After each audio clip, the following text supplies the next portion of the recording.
Hola chicos, ¿cómo andan? Bueno, el tema de hoy es cinética química.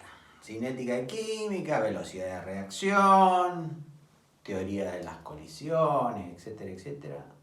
Pero previamente a eso vamos a hacer un breve, digamos, repaso. Más que repaso, una introducción de nuevas. Vamos a introducir nuevas reacciones alrededor que tienen algún tipo de dificultad. Muchas veces ustedes me las preguntan, otras veces se plantean a través de email. Y bueno, un poco que uno les va respondiendo porque son reacciones que realmente tienen siempre algún tipo de, digamos, dificultad o hay que saber alguna clave, alguna llave, algún quid de la cuestión, como se te sabe llamar. Entonces, una de las reacciones que más problemas dan es cuando el sulfato ferroso es atacado por el permanganato de potasio como agente oxidante en medio ácido. En medio ácido sulfúrico, por ejemplo. Bueno, si yo hago la ecuación iónica,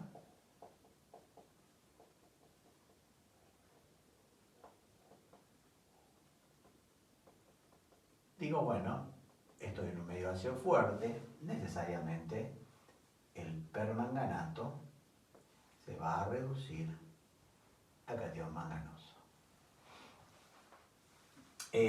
O sea que yo ya sé cuál es el agente oxidante. Estoy en medio ácido fuerte, en consecuencia que tenemos que agregar tantas moléculas de agua como oxígeno faltan. Acá tengo 4, del lado de los productos no tengo ninguno. Y acá, en el primer miembro vamos a agregar 8 cationes de hidrógeno. Hacemos balanceo de carga y tenemos de una y tengo 8, tengo 7 y acá tengo 2. Déficit de 7 electrones a déficit de 2 electrones porque en el camino he ganado 5 electrones. Les recuerdo que estos 5 electrones se pueden colocar como reactivo como más 5. Esta sustancia se reduce, es el agente oxidante. Y ahora viene el problema de este problema. La sustancia que se oxida necesariamente tiene que ser el hierro, porque el hierro puede ir de más 2 a más 3. El sulfato, el permanganato, el sulfato son elementos que están en su máximo estado de oxidación. El catión potasio no se puede oxidar, ni tampoco el catión hidrógeno, no pueden pasar a más 2, más 3. En consecuencia, lo único que puede pasar es que el hierro pase del estado ferroso al estado férrico. Y acá viene un detalle. Si ustedes realizan esto como habitualmente se podría pensar que se tiene que realizar, y acá ponen, bueno, de más 2 a más 3 porque perdí un electrón y le ponen menos un electrón, y tratan de igualar esta reacción con 5 electrones que se ganan y un electrón que se pierde, yo les aseguro, señores, que nunca van a poder igualar esta reacción. Es así. Traten de hacerlo y van a ver que es cierto. El secreto está en que el hierro, al pasar el estado férrico, necesariamente lo que vamos a obtener acá es sulfato férrico, que es el único anión, que no cambia su estado de oxidación, porque el permanganato sí cambia. En consecuencia, el sulfato férrico tenemos que tomar 3 del que tiene 2 y 2 del que tiene 3. Y acá está el problema, porque en realidad lo que se obtienen son 2 cationes férricos. En consecuencia tengo que poner 2 cationes ferrosos. De más 4 pasamos a más 6. De un déficit de 4 electrones pasamos a un déficit de 6 electrones. En consecuencia perdemos 2 electrones en el camino. Les recuerdo nuevamente que estos menos 2 electrones los puedo poner acá como más 2 electrones. Es lícito y en la mayoría de los libros sale así. La sustancia se oxida, es el agente reductor. Y y ahora tenemos que multiplicar de forma tal de tener la misma cantidad de electrones que se pierden que se ganan. 2 y 5 no son números simplificables, o sea que directamente tengo que 2 permanganatos más 16 cationes hidrógenos más 10 hierro al estado más 2 me dan 2 cationes manganosos más 8 aguas más 5 por 2, no me tengo que olvidar, 10 cationes férricos. Acá no tenemos que hidrógenos de un lado y hidrógenos del otro, o sea que directamente digo 2 permanganatos, 16 cationes de hidrógeno, provendrán necesariamente de 8 moléculas de ácido sulfúrico y 10 hierros de 10 sulfatos ferrosos. ¿Qué me dan? 2 cationes manganosos. Necesariamente el sulfato, que no ha cambiado, es el que igual se neutraliza con el catión manganoso, pero como tenemos 2 cationes manganosos, tenemos que poner 2 sulfatos manganosos. 10 férricos, como acá tengo un subíndice 2, para tener 10 debo tomar 5. 5 por 2, 10 férricos. Entonces, luego tenemos 8 aguas, y luego vamos al recuento de los sulfatos. Tenemos 10 sulfatos más 8 sulfatos, 18 sulfatos. Acá ya tengo 5 por 3, 15 sulfatos, más 2, 17, porque me está faltando un sulfato del lado derecho, del lado de los productos. Y lo que no tengo de los productos tampoco son estos 2 potasios, entonces se forma una molécula de sulfato de potasio. Y en esta forma la reacción queda total y absolutamente balanceada. 10 hierros del ferroso, 5 por 2, 10. 10 sulfatos y 8 sulfatos, 18 sulfatos, 5 por 3, 15, más 2, 17, más 1, 18. Chicos, esta reacción es muy tomada, o sea que, por favor, recordarla muy bien y recordar ese pequeño detalle. Ojo, un catión ferroso no pasa un catión férrico, sino que pasa 2, en consecuencia tengo que tomar 2 cationes ferrosos para que la reacción quede total y absolutamente igualada. Esta es una reacción muy linda, pero si ustedes la hacen por primera vez, pueden encontrar algún grado de dificultad. Bueno, vamos a seguir con otras reacciones. Siempre hacemos 2 o 3 reacciones, debido a que hoy estamos en el comienzo de una nueva clase. Vamos a hacer otra reacción que también me la han pedido, que es el periodato de sodio cuando reacciona con el sulfito de sodio y el sulfito ácido de sodio, para darme, y ya vamos a ver qué nos da. Bueno, cuando yo hago la reacción iónica, estoy en presencia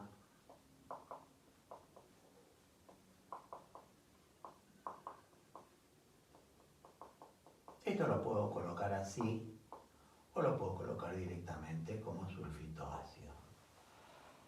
Estoy en presencia, chicos, de un oxidante, el iodato. El iodato siempre pasa a yodo elemental. En presencia de es decir, se reduce a yodo elemental. En presencia de un agente reductor como el sulfito. Lo que ocurre es que a veces hay algunos compuestos halogenados, por ejemplo el bromato, generalmente cuando se reduce a bromuro. El yodo generalmente, y más ante agentes no oxidantes enérgicos, lo hace, no reductores enérgicos, lo hace a yodo elemental. Bueno, acá vamos a tener que recurrir a las reglas, porque una de las preguntas acá, bueno, señor, ¿y acá qué hago? ¿Trabajo con medio ácido o medio básico? Como tenemos el sulfito ácido, en donde se van a ver involucrados cationes de hidrógeno, vamos a trabajar como si estuviéramos en presencia de un medio ácido, por más que esta sal cuando se hidroliza, por supuesto, da un medio básico, pero no importa, lo vamos a hacer desde el punto de vista netamente teórico. En consecuencia, si yo tengo dos yodos acá, porque el yodo es diatómico, tengo que partir de dos ioduros. Y al partir de dos ioduros, al trabajar con medio ácido, yo digo, bueno, acá agrego tantas moléculas de agua como oxígenos tengo además acá, 2 por 3, 6 moléculas de agua. Voy a las sustancias reaccionantes y tengo que colocar 12 cationes de hidrógeno. En consecuencia, hago recuento de cargas y digo menos 2. Acá debo 2 y acá tengo 12, en total tengo 10. Y acá tengo 0. O sea que de un déficit de 10 electrones pasé a 0 electrones. Digo, a una equivalencia entre el número de cargas positivas y negativas. Es porque en el camino tuve que ganar 10 electrones que neutralizaran estas 10 cargas positivas. Si ganamos 10 electrones, la sustancia se reduce, es el agente oxidante como decíamos anteriormente. Y evidentemente el sulfito, la única alternativa que tiene es pasar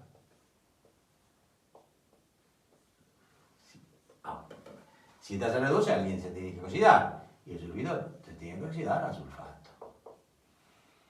Evidentemente el sulfito, vamos a colocarlo un poco más allá para darle un poquito más de espacio. Acá tengo que agregar, me falta un oxígeno, agrego una molécula de agua y acá agrego el doble, 2 cationes de hidrógeno. La sustancia pasa de menos 2 más 2, 0. Si tenía un exceso de 2 electrones y paso a la neutralidad, es porque en el camino perdí 2 electrones. Lo vamos a poner con... Esto, vuelvo a repetirles, estos más 10 pueden ir acá y estos más 2 pueden ir acá. ¿Por qué? Porque menos 2 lo estoy colocando como reactivo. Como producto iría como más 2. La sustancia se oxida, el agente reductor. Una vez que tenemos hecho esto, decimos, bueno, la cantidad de electrones que se ganan es igual a la cantidad que se pierden. Con lo cual esto lo tendríamos que multiplicar por 2 y esto por 10. Evidentemente no hago esto. Habitualmente no se hace esto porque queda muy mal y puede dar lugar a confusión. Tengo que multiplicar esto por 1 y esto por 5. Entonces me queda 1 por 2, 2 iodatos, más 12 cationes de hidrógenos, más 5 sulfitos, más 5 aguas, me da un yodo elemental, 6 aguas. Estamos multiplicando todo por 1, no por 2, ojo. Más 5 sulfatos, más 5 por 2, 10 cationes de hidrógeno. Y acá vienen algunas, digamos, alternativas, porque acá tengo 12 cationes de hidrógeno, acá tengo 10. Bueno, paso los 10 como restando y me quedan 2 cationes de hidrógeno del lado de reactivos. 5 moléculas de agua, 6 moléculas de agua, me queda una molécula de agua. Voy hacia arriba y digo 2 iodatos de sodio. 2 cationes de hidrógeno, necesariamente los cationes de hidrógeno tienen que provenir del sulfito ácido de sodio, 2. 5 sulfitos. Como acá ya coloqué 2, 5 menos 2 sulfitos, me quedan 3 sulfitos de sodio. Después me queda un yodo al estado elemental, más una molécula de agua, más lo más importante, 5 sulfatos. Vamos a colocarlo. 5 sulfatos. ¿De qué? Y el único catión que tengo es el sodio, 5 sulfatos de sodio. Y entonces ahora tenemos 5 por 2, 10 sodios. Y acá tengo 2. 3 por 2, 6. 2 más 6, 8. Más 2, 10. 5 por 2, 10. 2 yodos, 2 hidrógenos, una sola molécula de agua. O sea, fíjense esta reacción muy particular, donde el iodato pasa a yodo elemental y en donde el sulfito, ya sea sulfito neutro o sulfito ácido, pasa a sulfato. Esta reacción está dentro de las reacciones que yo les he colocado como al final del capítulo de ejercitación, les he colocado como reacciones que tienen algún tipo de dificultad. Esta reacción, la dificultad que tiene fundamentalmente es ubicarme que tengo que trabajar con medio ácido. El resto viene por añadidura. Bueno, chicos, es muy poco probable que así como les digo, es muy probable que le tomen una reacción como la del sulfato ferroso que pasa a sulfato férrico, la primera reacción que vimos. Esta reacción es muy poco probable, pero bueno, tiene sus problemitas. Vamos ahora sí a ver cinética química, cinética, cinemática, movimiento. Esto es, sin lugar a dudas, un capítulo de la química que estudia las reacciones. Pero, ¿qué aspecto de las reacciones?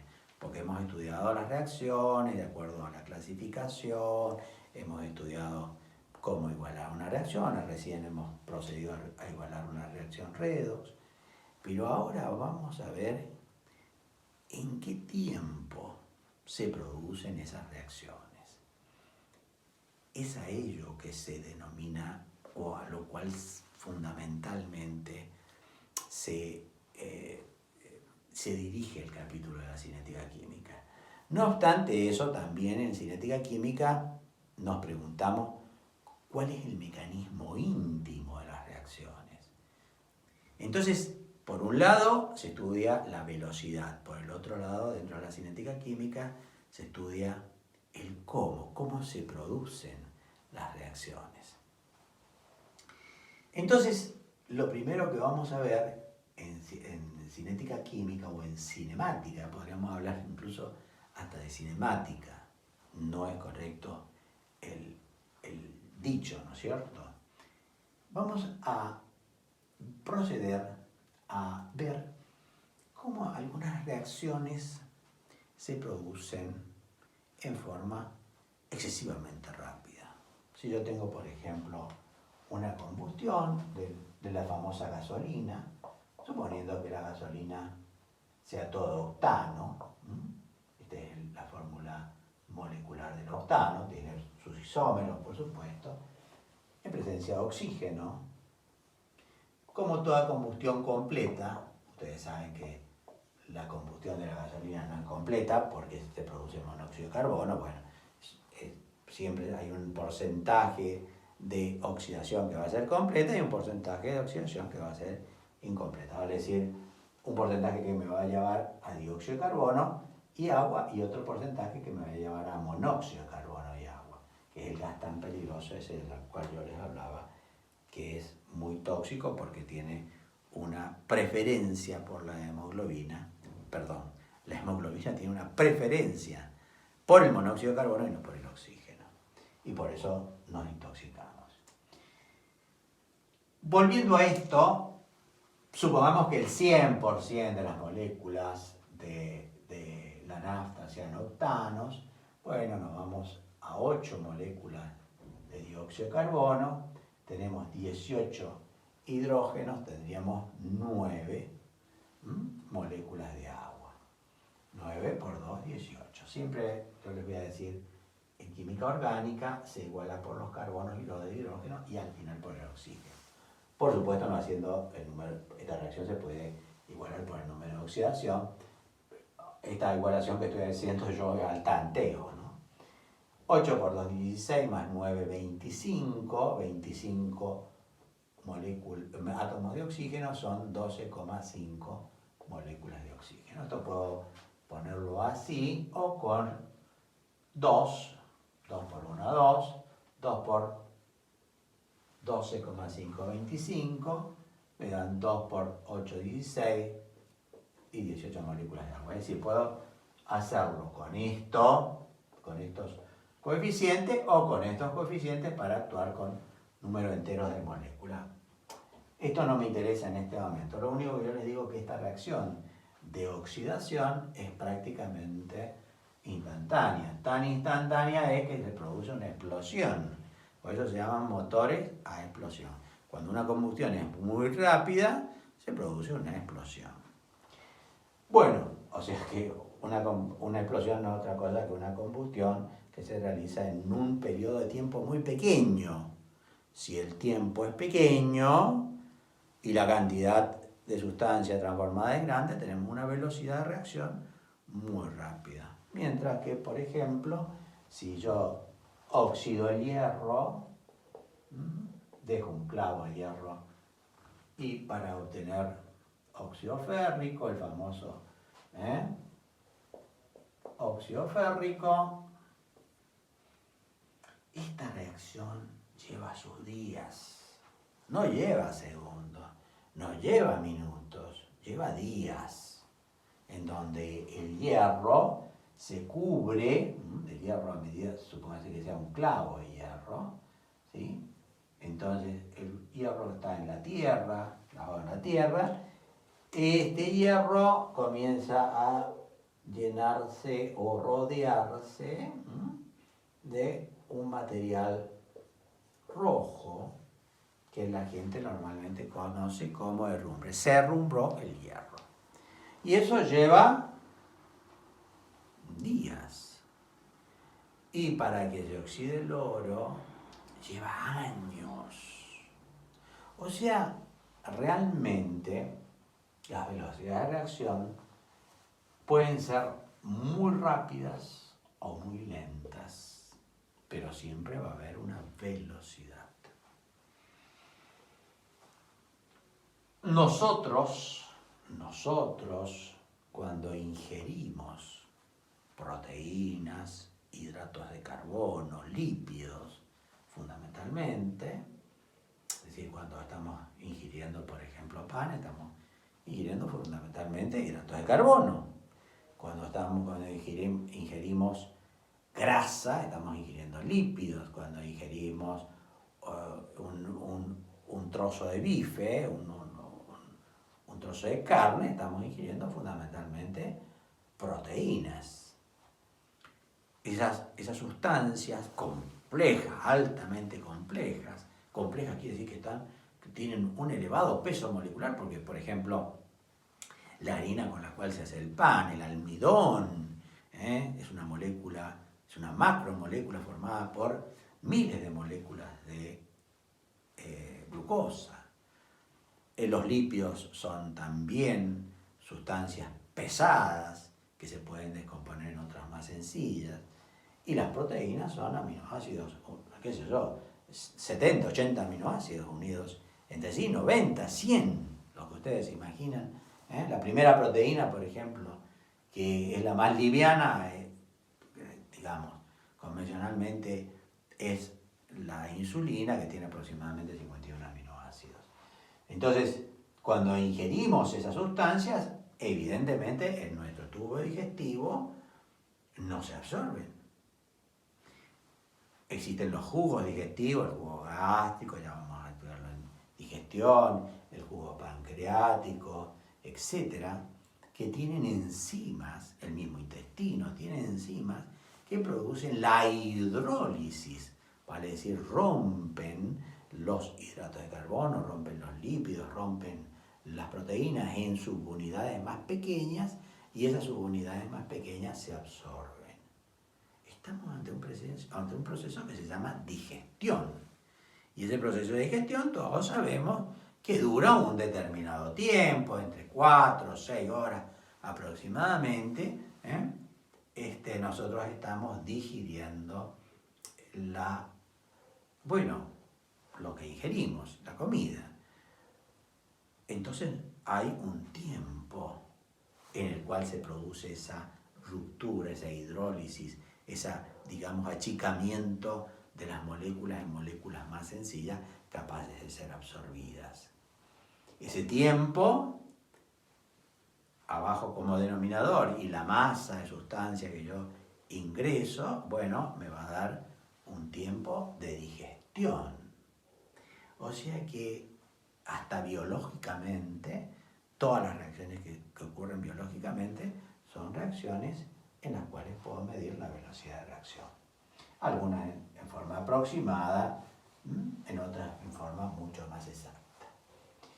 Bueno, pero decimos que la cinética química,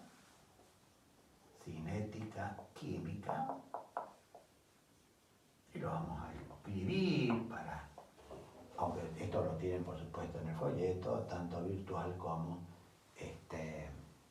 ya no sé cómo llamarle, en papel. En la cinética química medimos velocidades o tratamos velocidades de reacción y mecanismos. Y vamos a hacer referencia fundamentalmente a los mecanismos de reacción antes de dedicarnos a las velocidades de reacción. Porque las velocidades de reacción prácticamente nos ocupan todo el tiempo de este capítulo y la mayoría de las ejercitaciones se hacen sobre las velocidades de reacción. Entonces vamos a ver primero el mecanismo de reacción. Cuando yo tengo una determinada sustancia A que se combina con una sustancia B para dar una sustancia C más una D,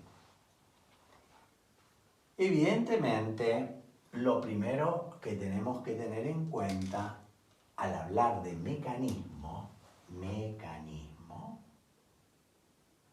de reacción son dos teorías. Fíjense que acá estamos en presencia de teorías, teoría de los mecanismos de reacción. Esa teoría, hay dos teorías, fundamentalmente. La teoría de los choques moleculares o de los choques directamente, porque en realidad pueden ser choques de moléculas o de iones, de los choques, y la teoría del compuesto o del compuesto intermedio, también llamado compuesto activado, en donde vamos a hacer referencia fundamentalmente a la llamada energía de activación. ¿Qué es esto de teoría de los choques? Para que la sustancia A reaccione con la sustancia B, vamos a ver primero, nos vamos a hacer referencia a la teoría de los choques. Si ustedes quieren ser más escolásticos, más profesionales, teoría de las colisiones. De las colisiones. Evidentemente, para que la sustancia A reaccione con la sustancia B, si yo tengo en un recipiente acá la sustancia A y acá la sustancia B, nunca van a reaccionar entre sí porque están separados. Pero lo primero que tienen que estar es ponerlos en contacto. Y al poner en contacto la sustancia A con la sustancia B, se tienen que cumplir dos requisitos. Uno, el primer requisito, que la sustancia A, al ponerla en contacto con la sustancia B, tenga la suficiente energía, tenga la suficiente energía para convertir los reactivos en productos. O sea, la primera teoría de los choques o colisiones es que tienen que tener suficiente energía. Y la segunda, tienen que estar con una orientación determinada. Tienen que tener una buena orientación, una orientación correcta. O sea que no solamente vale que las moléculas choquen entre sí, sino que también tienen que estar adecuadamente orientadas para que el choque, la colisión, sea efectiva. Vamos a dar un ejemplo, porque siempre esto de estar en el aire es muy teórico y yo puedo hablarles 1000 horas y esto no va, ¿sí? No hay un ejemplo. El sodio, cuando reacciona con el agua, el sodio es un metal muy activo, está muy arriba en la tabla electromotriz de los elementos, desplaza al hidrógeno, forma hidróxido de sodio más hidrógeno. Para lo cual, como el hidrógeno es diatómico, tengo que tomar 2 sodios, 2 aguas, me van a dar 2 de hidróxido de sodio más un hidrógeno. Suponiendo que estas son las moléculas de sodio y que estas sean las moléculas de agua.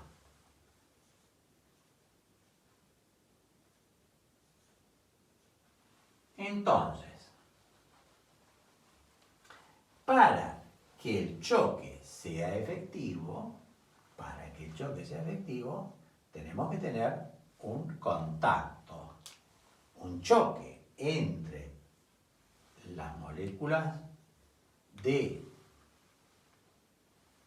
sodio y las moléculas de agua. Vamos a hacer las moléculas de agua así. Esta colisión es efectiva porque acá se va a formar una molécula de hidróxido de sodio, otra molécula de hidróxido de sodio, voy haciendo cada vez más chiquito el sodio, no es que sea chique, sino que yo estoy haciéndolo más chico, y estos 2 hidrógenos, fíjense que esto vamos a hacerlo así, estas son las 2 moléculas, y estos 2 hidrógenos van a formar la molécula de hidrógeno. Entonces, cuando yo obtenga de 2 sodios y 2 moléculas de agua, 2 moléculas de hidróxido de sodio y una molécula de hidrógeno, digo que la colisión ha sido efectiva. Porque ha tenido la suficiente energía para producir el choque. De paso vamos adelantando un tema. Este compuesto supuesto que se produce cuando existe la colisión se llama compuesto intermedio o estado de transición, en donde se rompen enlaces y se forman nuevos enlaces. Ya esto lo vamos a ver ahora. Pero acá más que todo les quería hablar de que la colisión acá ha sido efectiva. Si por ejemplo, fíjense, yo tengo un sodio acá y un sodio acá, y las moléculas de agua están mal orientadas, pueden tomar contacto,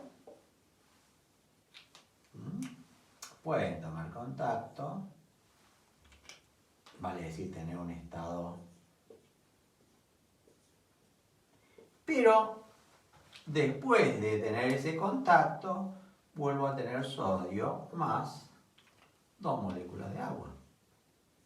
O sea, no tengo producto. Tengo de nuevo reactivos, me dan reactivos. O sea que acá la colisión ha sido inefectiva. Vuelvo a repetir. Para que la colisión sea efectiva es necesario tener la suficiente energía como para formar este estado de transición, este compuesto intermedio o compuesto activado. Y segundo, que la orientación de las moléculas sea la adecuada para que la colisión sea efectiva. 2 factores: energía y orientación. Bueno, con respecto a la orientación, con que sepan esto es suficiente. Ahora, con respecto a la energía, acá hay que pararse un poquito y decir que hay una teoría llamada teoría del estado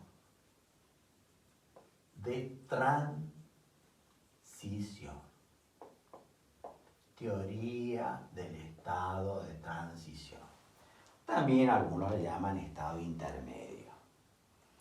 ¿Cómo es este problema? Bueno, si yo tuviese, por ejemplo, esto lo vamos a hacer más sencillo. Yodo más hidrógeno, que me da 2 moléculas de yoduro de hidrógeno. Se piensa que cuando yo al yodo y al hidrógeno le doy energía, el yodo, cuya molécula es esta, y el hidrógeno, cuya molécula es esta, tratándose esto de enlaces de tipo covalente, esa energía que yo le estoy dando, que ya vamos a ver cómo se llama, nos lleva a un estado de muchísima energía, de altísima energía, en donde se rompe este enlace, y se comienza a formar este, y se comienza a formar este. Esto es lo que se llama compuesto activado o compuesto intermedio. Después de esto existiría un estado en donde la reacción me devuelve la energía que yo le di en más o en menos. Ya lo vamos a ver ahora porque esto es bastante complicado. Entonces, después de producir la reacción, tenemos las 2 moléculas de yoduro de hidrógeno. Fíjense ustedes que acá tienen reactivos, acá tienen compuesto activado y acá tienen productos. Y es que esto es muy interesante, porque esto uno dice, pero ¿cómo? Siempre yo le tengo que dar energía a una reacción. Ya vamos a ver que se le puede dar más energía o menos energía, pero siempre se le tiene que dar una cierta energía, y esa energía se llama energía de activación. Lo nombramos con EA. Pero claro, esto visto así no es muy demostrativo. Incluso hasta me cuesta definir lo que es la energía de activación. Vamos a hacerlo sí en una gráfica en donde vamos a usar el mismo ejemplo, pero en donde vamos a ver cómo es este problema. Yo tengo en el eje de las abscisas, perdón, en el eje de las ordenadas y en el eje de las abscisas, en el eje de las ordenadas tengo energía.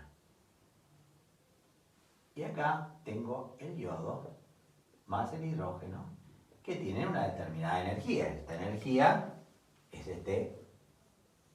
energía de los reactivos, podemos llamar. Y toda sustancia tiene energía porque si no, no existiría. Para que ocurra la reacción entre el yodo y el hidrógeno, para que el choque, la colisión sea efectiva, yo le tengo que entregar una determinada cantidad de energía. Esa energía que le entrego se llama energía de activación. Esa energía de activación me llevan a un estado de energía máxima en donde tengo este supuesto compuesto activado. En donde teóricamente en la existencia de ese compuesto activado se rompen los enlaces del hidrógeno, y se forman los enlaces entre el yodo y el hidrógeno para formarme dos moléculas de yoduro y hidrógeno. Una vez que yo tengo el compuesto activado, al formarse los enlaces, voy a tener los productos.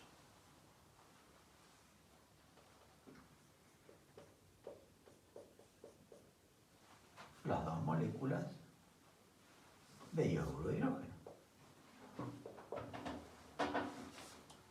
Ahora, ya vamos a ver que en las reacciones hay reacciones que yo le entrego una determinada energía de activación, supónganse 5, y una vez producida la reacción me devuelven 7.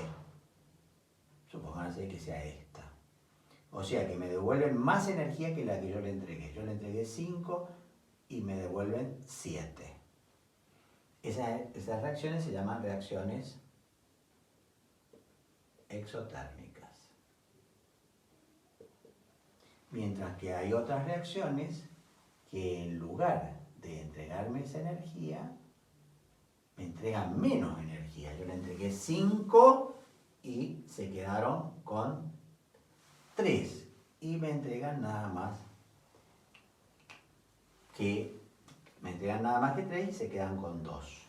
En consecuencia, esas reacciones en las cuales yo entrego una determinada cantidad de energía y la reacción me devuelve menos, se llaman reacciones endotérmicas.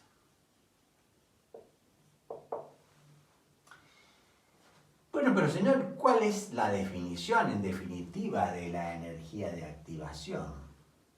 La energía de activación, recuerden que es este segmento. Este segmento es la energía del compuesto activado.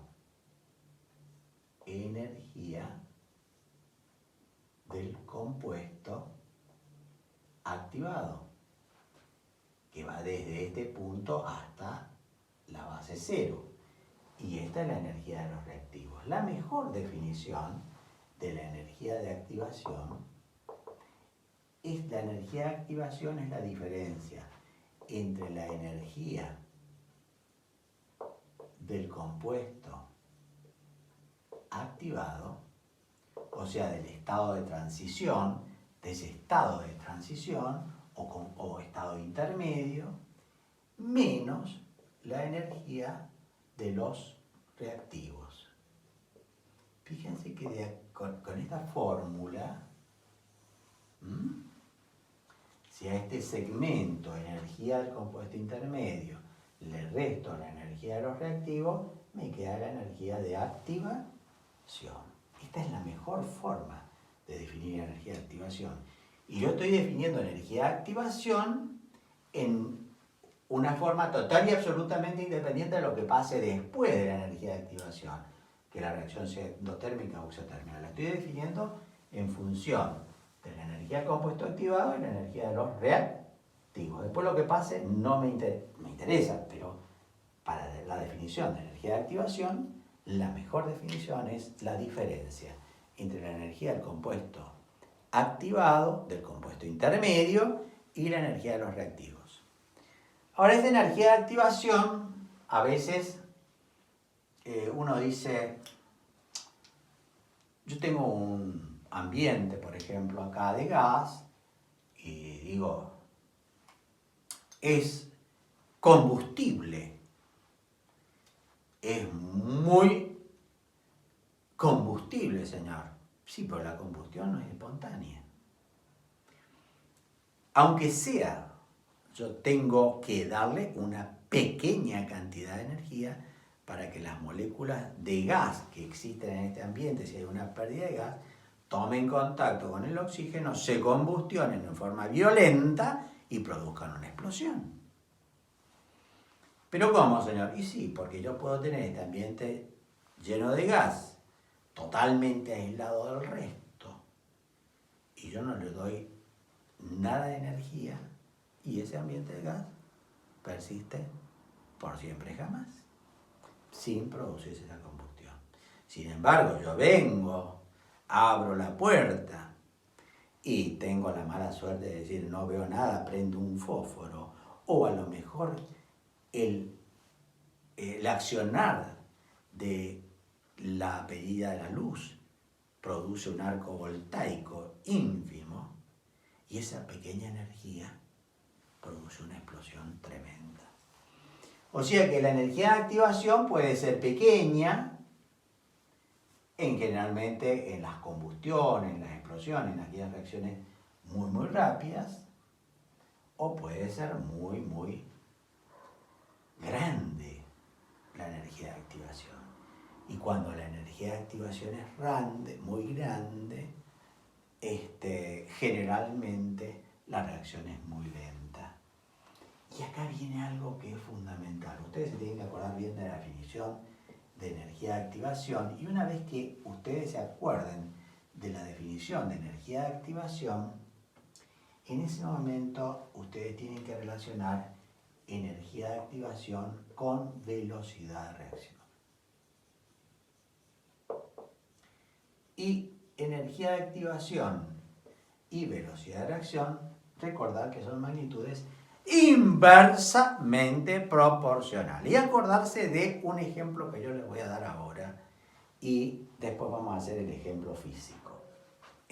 Como les iba diciendo, energía de activación y velocidad de reacción. Esto es muy tomado, digamos, porque justamente la energía de activación es función inversa de la velocidad de reacción, o la velocidad de reacción es función inversa de la energía de activación. Vale decir, vamos a los ejemplos y posteriormente vamos a dar la conclusión. Yo tengo gasolina. Gasolina, nosotros le llamamos nafta, más oxígeno. Y con un fósforo encendido, con una chispa, mínima energía de activación, tenemos prácticamente una explosión. O sea, una combustión que se realiza una combustión no es otra cosa que una explosión, no es otra cosa que una combustión que se realiza en muy corto periodo de tiempo. Entonces, a elevada energía, a poca energía de activación corresponden velocidades de reacción muy elevadas. Mientras que ahora yo tengo un trozo de celulosa, o sea, un tronco de madera, en presencia de oxígeno. ¿Qué tengo que hacer para que el tronco de madera comience su combustión con el oxígeno? Y tengo que venirme acá por lo menos con un lanzallamas para que el tronco de madera comience a combustionarse. Entonces le tengo que entregar una gran energía de activación y la velocidad con que se quema el tronco, la combustión de esa madera, la combustión de esa celulosa, se produce muy lentamente. ¿Qué hago? A este tronco, para aumentarle, digamos, su velocidad de reacción, lo divido. Ya vamos a ver que la velocidad de reacción es influenciada también por si el reactivo está compacto o está dividido. Entonces, si yo a esto lo transformo en viruta, tengo más contacto del oxígeno con la celulosa, más posibilidad de colisión, en consecuencia la energía de activación es menor y la velocidad de reacción es mayor. Por eso comenzamos un fuego generalmente para el asado, no comenzamos con un tronco así de grueso, sino que comenzamos con tronquitos, con varillas que sean incluso con canilla, es decir, material que tenga poco diámetro, poco grosor, para que tenga contacto con el oxígeno. En consecuencia, acá vemos claramente que en el caso del tronco, para que el tronco se queme totalmente, le tengo que entregar una gran energía de activación y la velocidad de combustión del tronco es sumamente lenta. O sea que energía y velocidades de reacción, y vuelvo a insistir, son magnitudes total y absolutamente de tipo inversa. Si ustedes le dicen, bueno, tengo la reacción A, la reacción B y la reacción C. La reacción A es les doy un ejemplo, es de 30 kilocalorías. Esta es la energía de activación. Ya van a ver que energía de activación se puede medir en kilocalorías o en joule. Esto, la B requiere 150 kilocalorías y la C requiere de, vamos a poner 80 kilocalorías mol.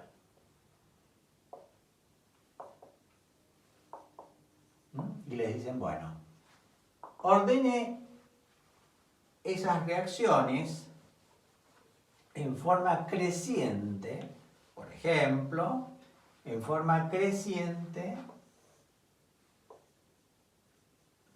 de la velocidad. Yo sé que la que tiene menor velocidad,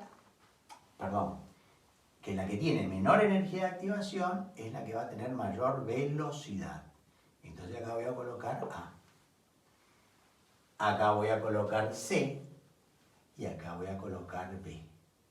Entonces, a mucha energía de activación, menor velocidad. A poca energía de activación, mayor velocidad. Esto es muy común, se lo pueden dar en kilocalorías o en kilojoules mol, la energía de activación, y ustedes inmediatamente se fijan en el número, nada más. Y en base al número dicen, esta es la que tiene menor energía de activación, esta es la que tiene mayor velocidad de reacción. Esta es la que tiene mayor energía de activación, es la que tiene mayor velocidad de reacción. O sea que ustedes fíjense que esto es total y absolutamente transparente. Y esto muchas veces, chicos, hace recordar a lo que ocurre en la química, en la física, cuando tenemos el siguiente ejemplo. Supóngase que yo tengo acá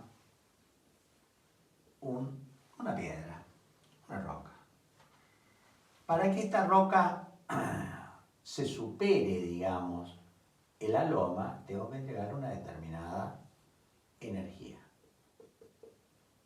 Esa sería la energía de activación que yo le entrego al yodo y al hidrógeno. Cuando superó la altura máxima, esta es la máxima altura, puede volver a un estado de menor altura, en la cual me va a entregar energía, pero me va a entregar menos energía que la que yo le di. Acá la energía que tenía antes y la energía que tiene después de la reacción, esta sería energía de reactivos y esta sería energía de productos. Si la energía de reactivos era 2, la energía de productos le di 5 y de los 5 me devolvió 3 y se quedó, justo estoy dándoles un ejemplo, me devolvió 2 y se quedó con 3. Entonces, esta es una reacción típicamente de tipo endotérmica, porque se queda con más energía de la que tienen los reactivos. Pero si yo tengo este esquema en el terreno, bueno, me puede devolver, yo tenía 2, le doy 3, o sea que en total estamos con los 5 estos, los 5 por supuesto van del 0, la teníamos que tener así, estamos en 2, le doy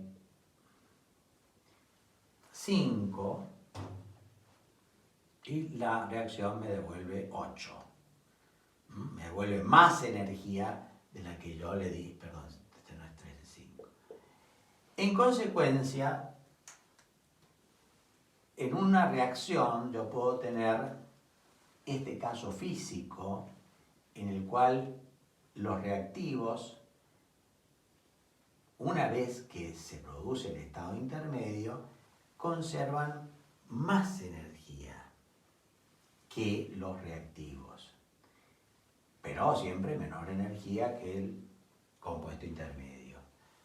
Esta reacción sería el caso típico de una reacción endotérmica. Ahora, cuando yo le doy 5 y la reacción me devuelve 8, y bueno, evidentemente la energía de los productos que me devuelven los productos es mayor que la energía que tenían los reactivos. Y esta es una clásica reacción exotérmica. El ejemplo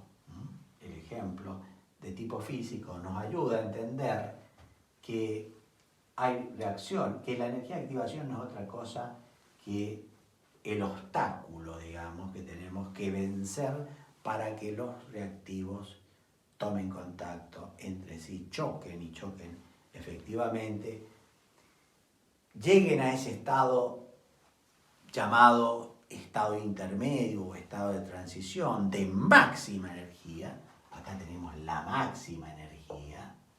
Y cuando una vez que llegó ahí, bueno, me pueden devolver parte de la energía que yo le entregué o más de la energía que yo le entregué. Y en base a eso tenemos las reacciones exotérmicas, estas, o endotérmicas, estas. Dos conceptos fundamentales, pero recordar siempre el ejemplo de la energía de activación con la gasolina, la nafta y el tronco de madera. Para que yo queme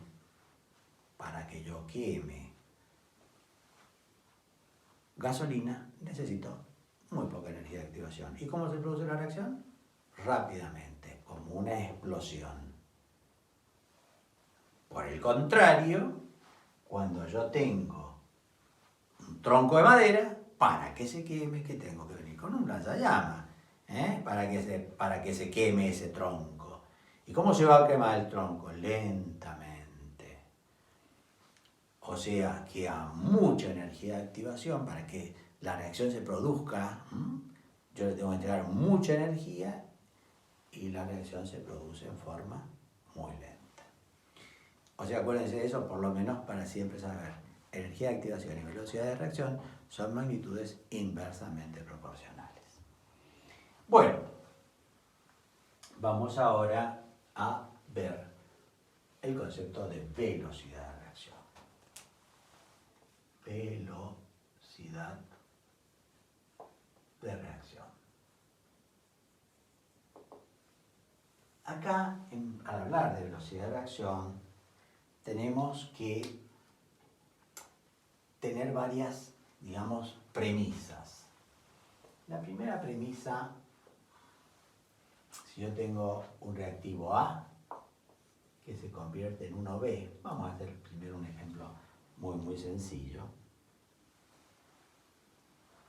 De lo que estamos hablando son de reacciones totales o reacciones irreversibles.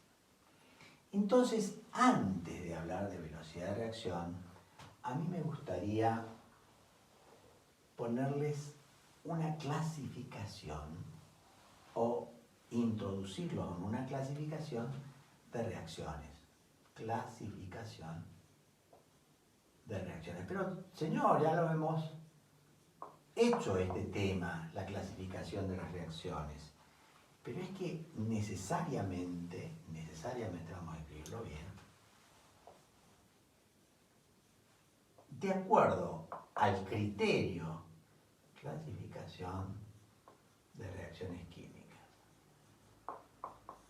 De acuerdo al criterio que yo use para clasificar, es el resultado.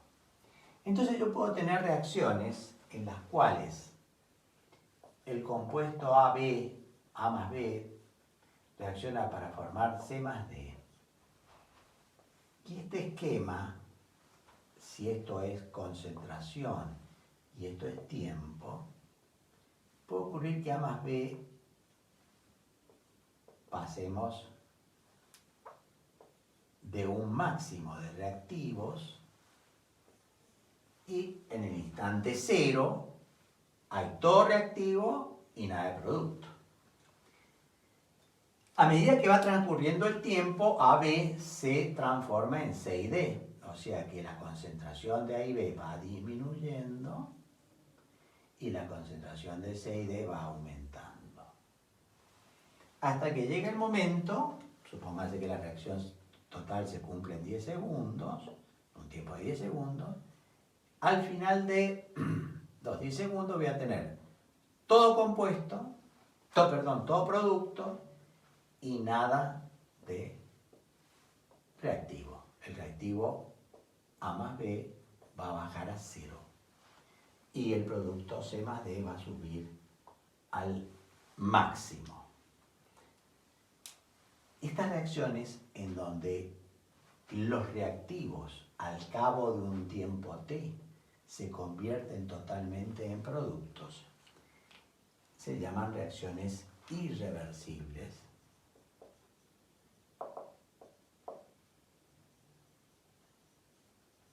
También llamadas reacciones totales.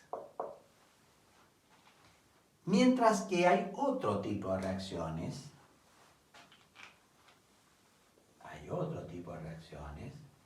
en donde A más B reaccionan para producir C más D. Pero una vez que C más D se formó, C más D comienzan a reaccionar entre sí para producir A más B, hasta que llegan a un equilibrio de tipo, ya vamos a ver, dinámico, en el cual la velocidad en la cual A más B se transforma en C más D se hace igual a la velocidad en que C más D se transforma en A más B. En ese momento, supónganse que acá tengo A más B, y acá tengo C más D. Al principio A más B se transforma en C más D, baja, y C más D se transforma en A más B, o sea, sube. O sea, este es el primer paso. Pero cuando ya C más D comienza a reaccionar para formar nuevamente A más B, en ese momento la concentración de A más B se mantiene constante y la concentración de C más D se mantiene constante. Acá decimos que la reacción ha llegado al equilibrio. Y estas reacciones, que se llaman reacciones reversibles,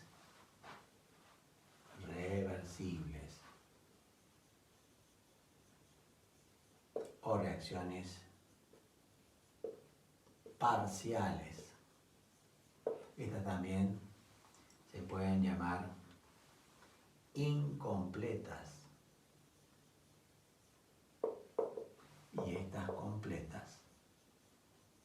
Pero lo más común es irreversibles y reversibles.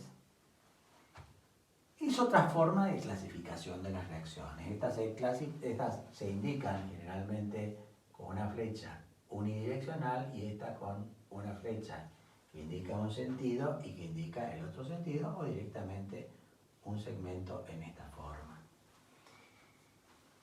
Esto es muy interesante porque acá estas reacciones están en el campo de la cinética química, es lo que vamos a estudiar como velocidad de reacción.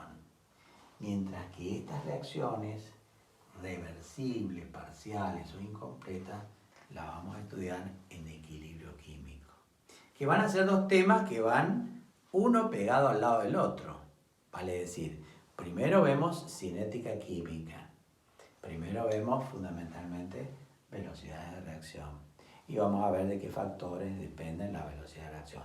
Pero siempre que digamos, a nivel secundario, a nivel, por supuesto, no universitario, a nivel secundario siempre que nos referimos a velocidad de reacción, nos referimos fundamentalmente a cinética química. Y cuando hablamos de reacciones reversibles, nos referimos a equilibrio químico. Les digo esto como presentación del tema, porque podemos encontrarnos con este esquema o con este esquema de reacción. Señor, pero las reacciones reversibles también pueden llegar a un equilibrio cuando hay poco reactivo y cuando hay mucho producto. Sí, este sería el caso, por ejemplo.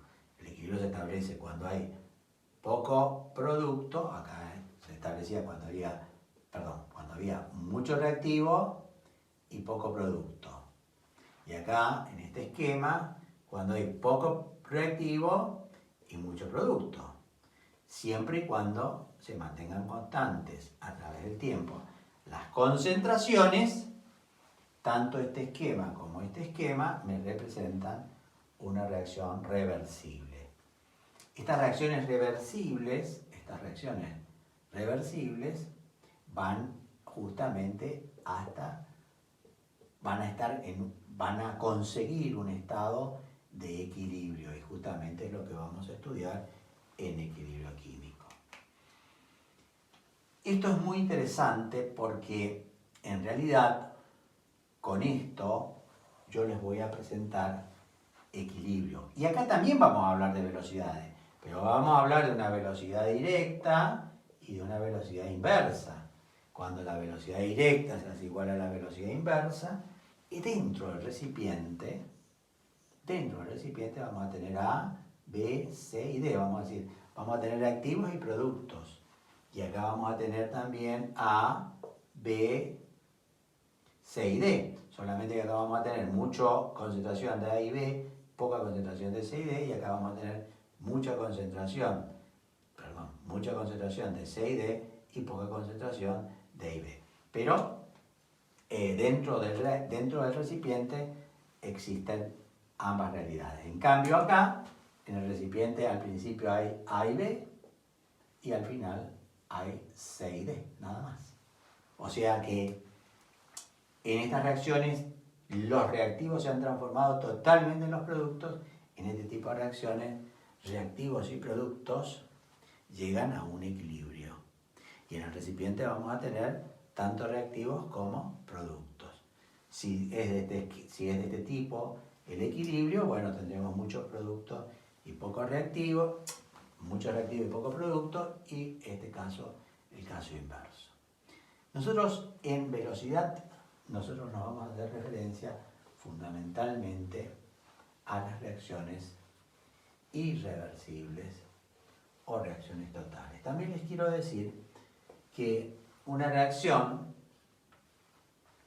de acuerdo a las circunstancias en que se produzca, puede ser una reacción reversible o irreversible. ¿Cómo? Y sí, fíjense, en este caso, carbonato de calcio. Carbonato de calcio es la piedra caliza. Y yo les decía, bueno, en presencia de calor se descompone en dióxido de carbono y en óxido de calcio, o en óxido de calcio y dióxido de carbono. Si yo al carbonato de calcio, piedra, la caliento y el dióxido de carbono escapa al ambiente como dióxido de carbono, bueno, esta reacción es una reacción irreversible.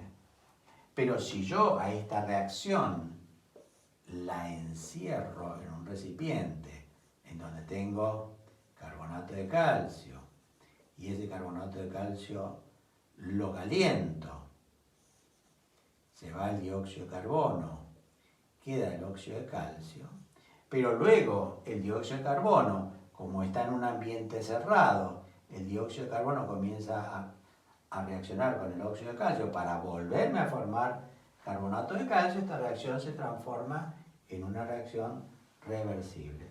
Entonces esta reacción la van a encontrar como reacción irreversible o como reacción reversible. La van a encontrar en equilibrio químico también. Y van a decir, pero ¿cómo? Si antes la estudiamos como que era una reacción irreversible. Depende de las condiciones. Y eso es lo que vamos ahora a poner de relieve. Primero que todo, vamos a hacer notar algo que es muy importante. En las reacciones irreversibles, fíjense que yo hago un descenso muy rápido y luego un descenso lento, y un ascenso muy rápido y luego un ascenso lento.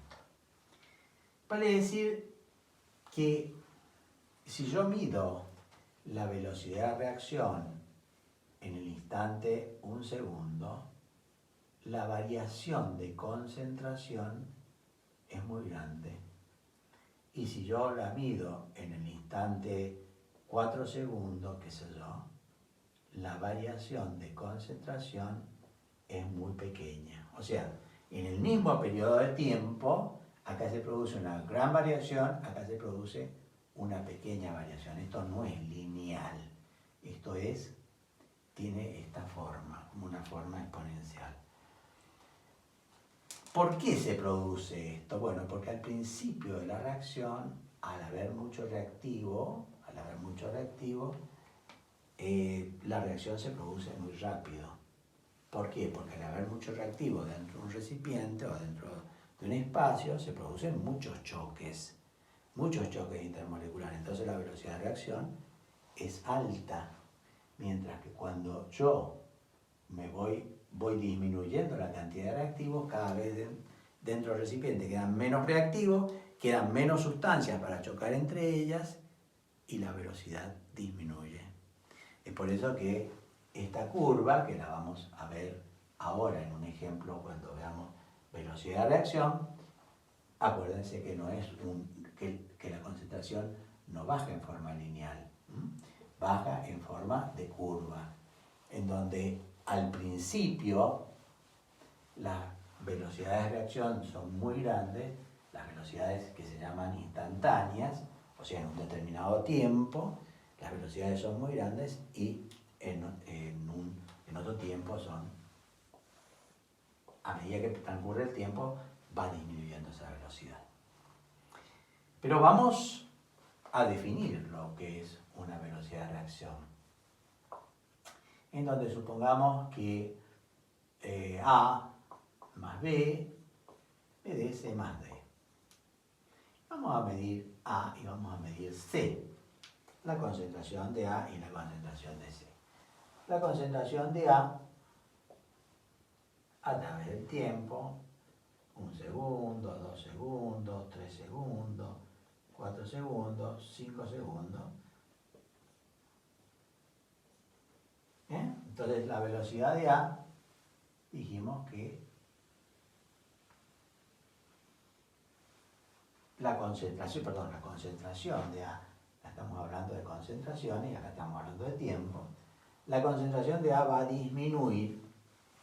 Supónganse que la concentración de A acá es 0,2 molar y acá es 0,1 molar. Y acá será 0,150 molar. Entonces, supónganse que yo tomo lo producido entre el primer segundo y el segundo segundo. Esto va a ser 0,50 molar y acá tendré 0,75 molar. Entonces, Fíjense ustedes, entre el 0 y el 1 segundo, entre 0 y 1 segundo, la variación de velocidad, de la variación de concentración, fue de 0,2 menos 0,1, 0,1 molar. Ya vamos a ver que esto no es así, tan así, porque hay que siempre restar la concentración final de la concentración inicial. Pero eso, y ya lo vamos a ver. Y el tiempo, la variación de tiempo, fue de 1 segundo. Entonces la velocidad es la relación entre la variación de concentración sobre la variación de tiempo. Esto es como la distancia, la variación de concentración es como la distancia en física. Entonces la variación de concentración fue de 0,1 molar en 1 segundo. Fue de 0,1 molar sobre segundo, 0,1 molar segundo a la menos 1. O sea que varió, en 1 segundo varió 0,1 molar. En el segundo segundo, tenemos que la variación de concentración es de 0,75 a 0,1. Entonces, la variación de concentración es de 0,75 menos 0,1 de 0,25. En un tiempo también de 1 segundo. Entonces la velocidad es la variación de concentración sobre la variación de tiempo, es igual a 0,25 sobre 1. O sea, perdón, 0,75 es una barbaridad lo que estoy diciendo, es 0,075. Entonces la variación es de 0,025 sobre 1 segundo, es 0,025 molar segundo a la menos 1. O sea, fíjense que acá varían 0,10 moles, mientras que acá están variando 0,02 moles.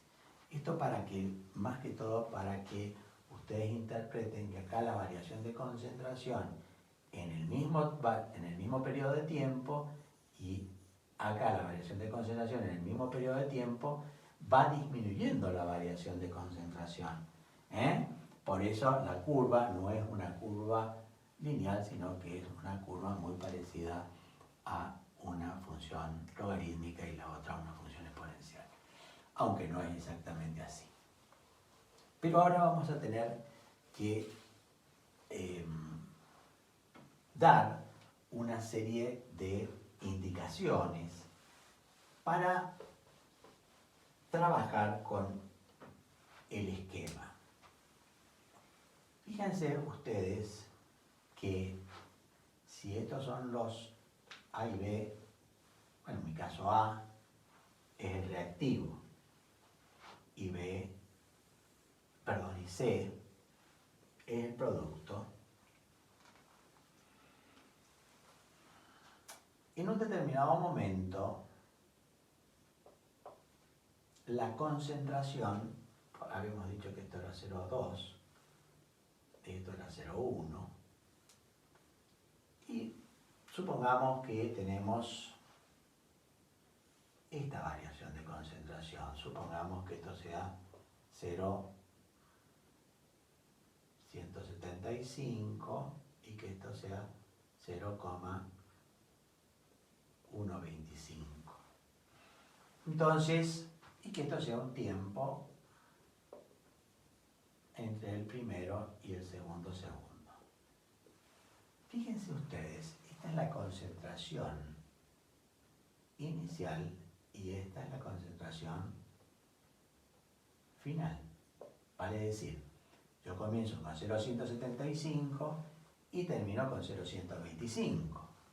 Si yo hago concentración inicial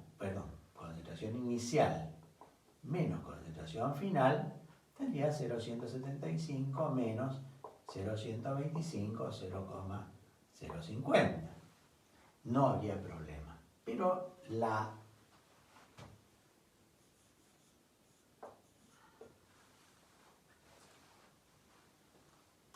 cinética me establece que la variación de concentración siempre se tiene que calcular como concentración final menos concentración inicial.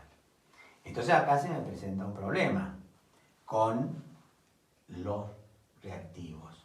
¿Por qué? Porque si yo pongo concentración final 0,125, que es la concentración que yo tengo en el instante 2, contra 0,175, que es la concentración que tengo inicial,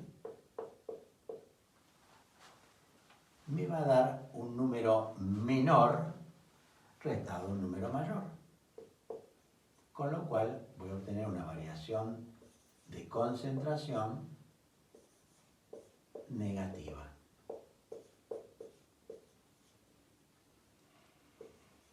Esto dividido, esa variación de concentración dividido el tiempo es positivo, me va a dar una variación de concentración, supóngase que sea un segundo. Esta variación de concentración se produzca en un segundo.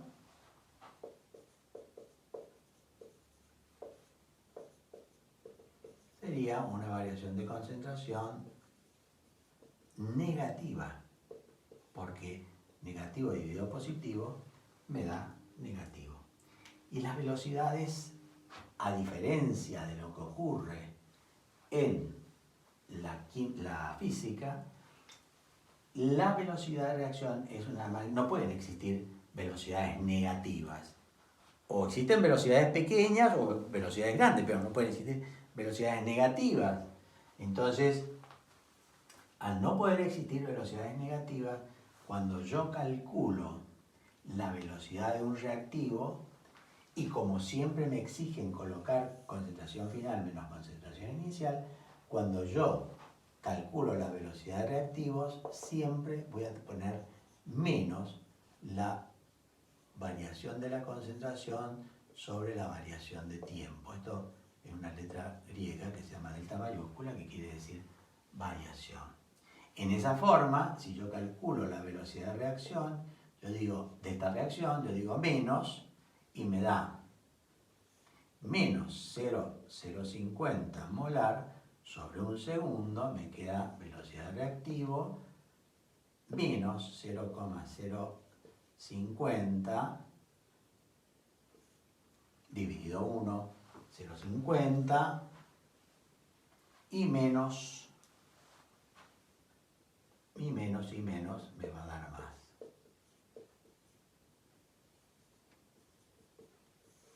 De esa forma transformo un signo negativo. Este signo negativo transforma a esta cantidad que va a ser seguramente negativa, porque siempre la concentración final es inferior en los reactivos a la concentración inicial, la transforma en positiva. Entonces, en una reacción X,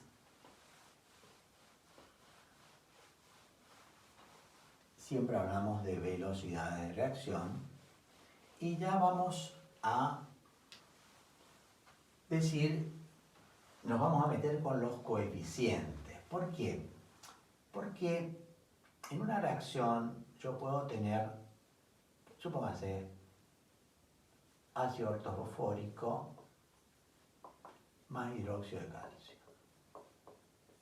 que me producen fosfato de calcio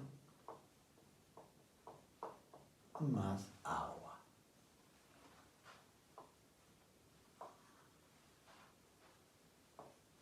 Fíjense, una cosa es hablar de la velocidad de reacción, en donde yo tengo A más BB, siendo A el 2, siendo B el 3, vale decir, siendo la sustancia A el ácido ortofosfórico y siendo A minúscula su coeficiente, para darme CC, CC acá es 1, un 1C más DD, este es el 6 y este es el agua. Evidentemente, cuando acá me desaparecen 2 moles, acá me desaparecen 3 moles en el mismo tiempo. Entonces, cuando yo estoy hablando de velocidades de reactivos y de productos, las velocidades de los reactivos y de los productos pueden ser diferentes, sin embargo la velocidad de reacción es siempre la misma. Por eso, y ya vamos a hacer un ejemplo de esto, si yo tengo que calcular esa velocidad de reacción, una cosa es la velocidad de reacción y otra cosa es la velocidad de los reactivos.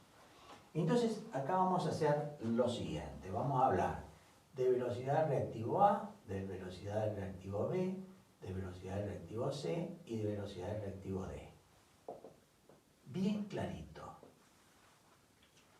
La velocidad del reactivo A va a ser menos y menos. A y B van a ser negativos. Negativos le coloco para transformarlos posteriormente en positivos. La variación de la concentración de A sobre la variación de tiempo. La de B va a ser variación de la concentración de B sobre la variación de tiempo. En este caso, suponiendo que 2 moles y 3 moles, suponiendo que la reacción se realice en un segundo, en ese segundo me van a desaparecer 2 moles de A y me van a desaparecer 3 moles de B. O sea que las velocidades de A y de B van a ser de 2 molar segundo a la menos 1 para A y de 3 molar por segundo a la menos 1 de B. O sea que la velocidad de los reactivos son diferentes. Mientras que la velocidad de C va a ser la variación de la concentración de C sobre la variación de tiempo. Acá no le coloco el menos porque acá la concentración final siempre es mayor que la concentración inicial en los productos. Y acá vamos a tener variación de la concentración de D sobre variación de tiempo. Esto es velocidad de reactivos y de productos por separado. Cuando me preguntan la velocidad de reacción, cuando me preguntan la velocidad general de reacción, digo, es la variación de la concentración de A sobre la variación, vamos a colocarlo más arriba porque si no, no se va a entender. Cuando hablo de la velocidad de reacción, la puedo calcular. La velocidad de reacción la puedo calcular en base al reactivo A, en base al reactivo B, en base al producto C, en base al producto D. Efectivamente, vamos a ponerla de mayúscula. La puedo calcular como la variación de la concentración de A sobre la variación de tiempo, siempre en forma negativa, sobre el coeficiente A. ¿Cómo, señor? Sí, o la variación de la concentración de B sobre la variación de tiempo sobre B, y este también negativo. O la puedo calcular en base a los productos. Variación de la concentración de C sobre la variación de tiempo sobre el coeficiente C, o la variación de la concentración de D sobre la variación de tiempo sobre D. Pero señor, ¿qué es esto? Esto me está midiendo la velocidad de los reactivos. Y esto me está midiendo la velocidad de los productos. Pero cuando yo considero los coeficientes, estoy calculando la velocidad de reacción. Pero, ¿quiere decir que la velocidad de los reactivos por un lado, la velocidad de los productos por el otro? No lo entiendo bien, señor. Miren, hay un ejemplo muy clásico, porque acá, por ejemplo, si esto se produjese todo en un segundo, la velocidad del ácido fosfórico disminuiría en 2 moles por segundo, la del hidróxido de calcio en 3 moles por segundo, vale decir, son diferentes estas velocidades. aparecería 1 mol por segundo de fosfato de calcio, la velocidad de ese sería de 1 por... y la velocidad del agua sería de 6 moles por segundo. O sea que las velocidades serían teóricamente 2 molar segundo a la menos 1, 3 molar segundo a la menos 1, molar segundo a la menos 1, o sea 1, y 6 molar segundo a la menos 1. Sin embargo, si yo divido 2 divididos el coeficiente 2, me queda 1 molar segundo a la menos 1. Si divido 3 dividido el coeficiente B, 3. Me queda 3, me queda 1. Si divido 1 por 1, me queda 1. Y si divido 6 por 6, me queda 1. O sea que en todo me daría 1 molar por segundo a la menos 1. O sea que la velocidad de esta reacción es de 1 molar segundo a la menos 1. Sin embargo, la velocidad de reactivos y la velocidad de productos es totalmente diferente. Hay un ejemplo culinario que explica la diferencia entre lo que es la velocidad media de reacción, esto también se llama velocidad media, o velocidad entre dos intervalos de tiempo,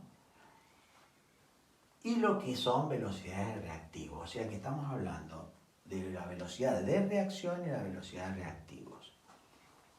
Ustedes supónganse que yo tengo acá, en este recipiente, fetas de pan. O sea, pan con esta forma y que tiene una corteza. Acá tengo fetas de jamón. Acá pan, acá jamón. Acá aceitunas. Tesco.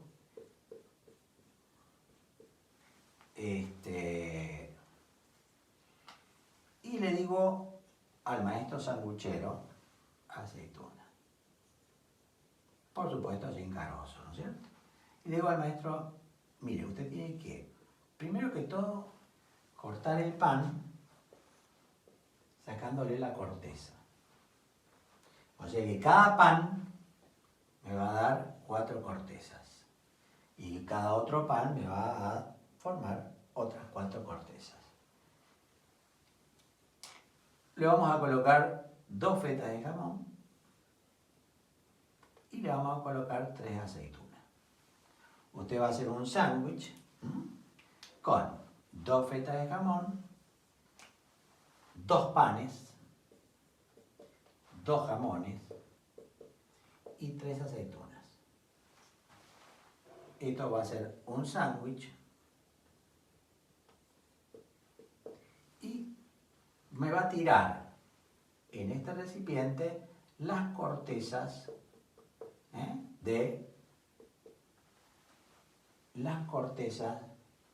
del pan. Pues las quiero juntar. Si cada pan me da 4 cortezas, 2 panes me van a dar 8 cortezas. Entonces, si yo pido la velocidad, y le digo, mire maestro, usted tiene que hacer esto, lo tiene que hacer en exactamente 1 minuto. Entonces, ¿cuál es la velocidad? Va a ser de un sándwich por minuto. Pero la velocidad de desaparición de los panes van a ser de 2 panes por minuto. La velocidad de los jamones de 2 jamones por minuto. La velocidad de las aceitunas de 3 aceitunas por minuto.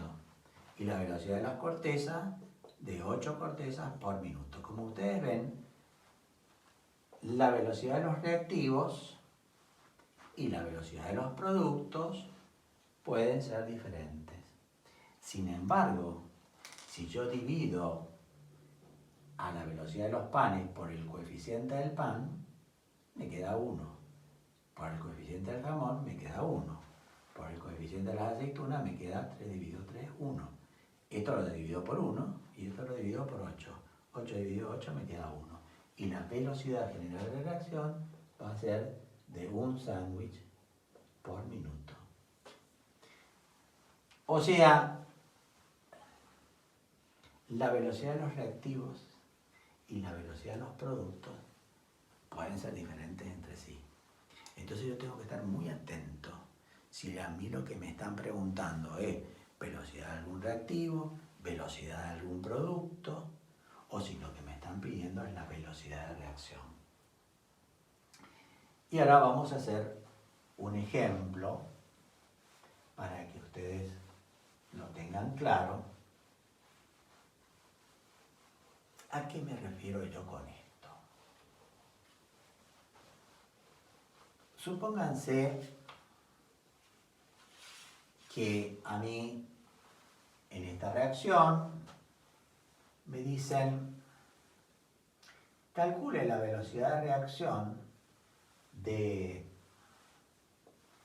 el ácido ortofosfórico con el hidróxido de calcio para formar fosfato de calcio y agua, sabiendo que entre el segundo y el cuarto segundo, o sea la velocidad media entre el segundo y el cuarto segundo, la concentración de A varió.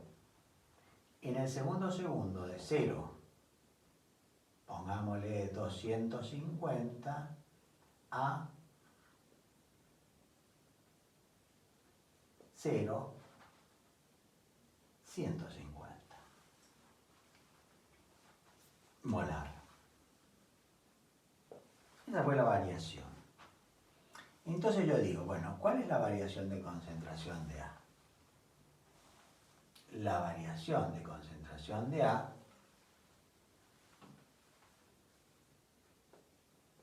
va de 0,250, concentración inicial, a 0,150 molar, por supuesto, la concentración final. Si me preguntan nada más que la velocidad de concentración, la velocidad de el reactivo A, ¿cuál es la velocidad del reactivo A? Digo, la velocidad del reactivo A es menos concentración final menos concentración inicial sobre variación de tiempo, menos 0,150 menos 0,250 molar sobre 2 segundos. Ojo, 4 segundos menos 2 segundos son 2 segundos.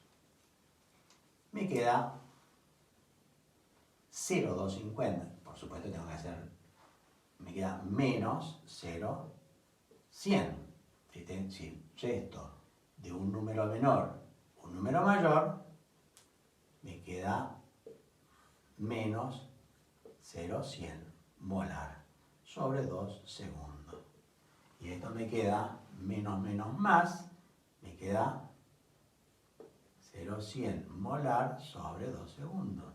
O sea, 0,05 molar segundo a la menos 1. Entonces se puede colocar así.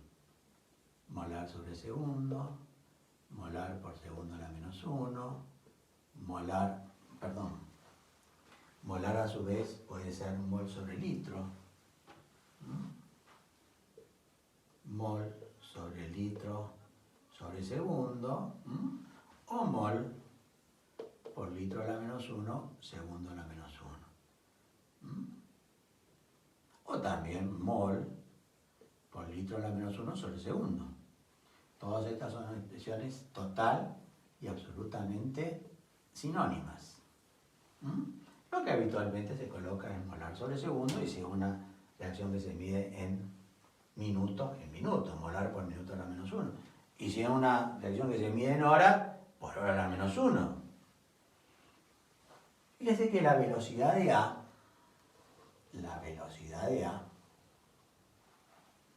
ya la tengo calculada.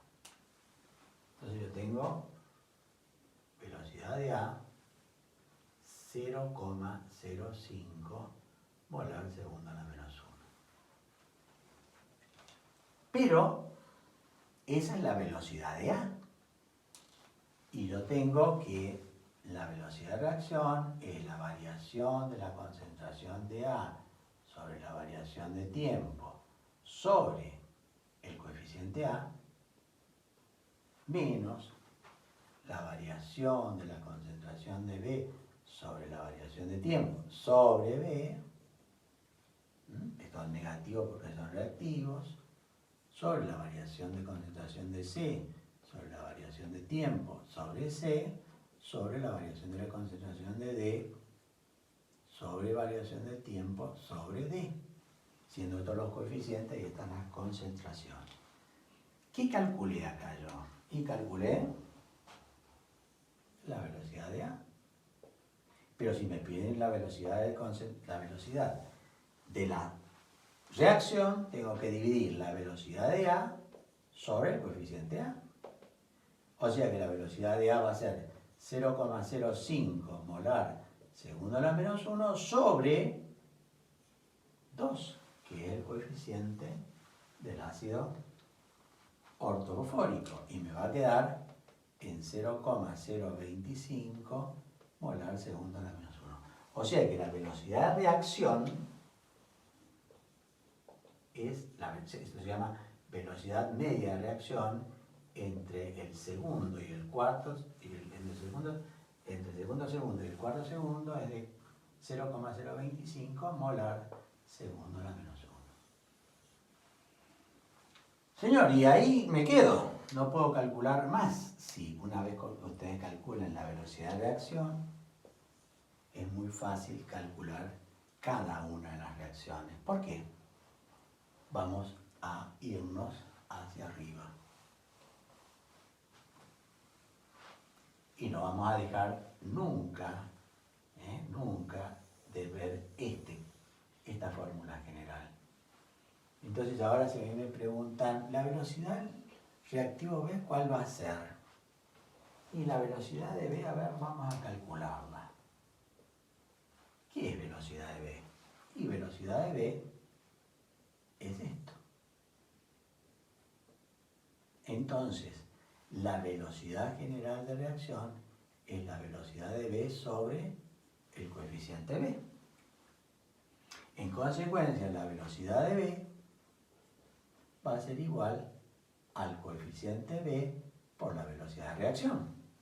El coeficiente es 3, la velocidad de reacción es 0,025 molar segundo a la menos 1, la velocidad de B va a ser 0,075 molar segundo a la menos 1. 3 por 0,025 es 0,075. Y acá tenemos 0,075 molar segundo a la menos 1.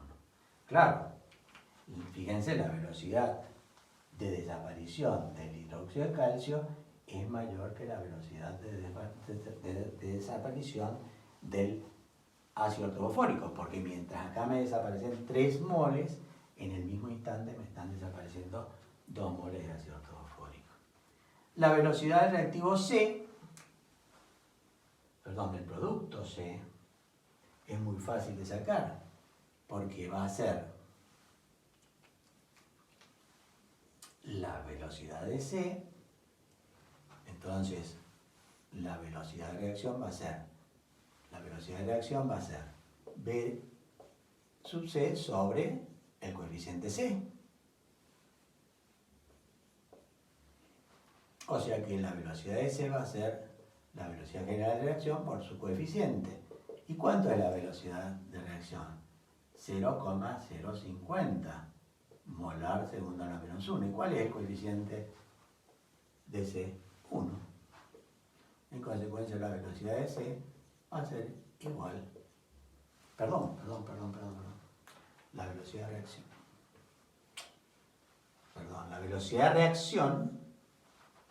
La velocidad de reacción es 0,025 molar segundo a la menos 1. Por 1, que es el coeficiente de C, va a ser la velocidad de C.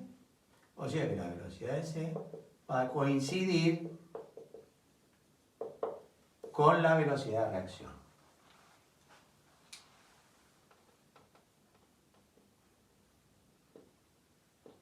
¿Y la velocidad de D, señor? Y la velocidad de D, la vamos a calcular acá.